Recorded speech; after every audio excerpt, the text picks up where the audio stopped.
Hi అండి.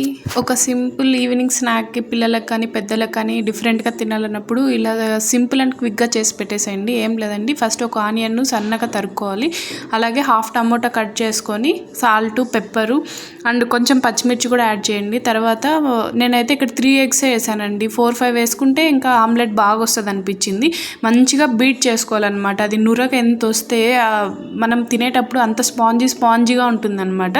చాలా అంటే చాలా బాగుంటుంది. మస్ట్ అండ్ షుడ్ ట్రై చేయండి. అలాగే చేసిన తర్వాత ఎలా ఉందో నాకు కామెంట్ చేయడం మర్చిపోకండి. తర్వాత పాన్ మీద ఆయిల్ అప్లై చేసి బ్రెడ్ స్లైసెస్ని కొంచెం రోస్ట్ చేసుకోవాలన్నమాట. తర్వాత ఆమ్లెట్ బాగా స్ప్రెడ్ వేసుకొని మధ్యలో బ్రెడ్ పెట్టేసి చుట్టూరా మడుచుకోవాలి. నాకు అంత పర్ఫెక్ట్గా రాలేదు, ఫస్ట్ టైం ట్రై చేస్తున్నాను కాబట్టి నెక్స్ట్ టైం ఇంకా మంచిగా చేస్తాను. చూడండి, ఫైనల్గా అయితే టేస్ట్ అయితే అదుర్స్లా ఉందన్నమాట. మా ఆయన రియాక్షన్ కూడా చూడండి ఎలా ఉంది. నేనైతే సాస్తో తిన్నాను, మా ఆయన అయితే నార్మల్గా తినేశారు. Like and subscribe.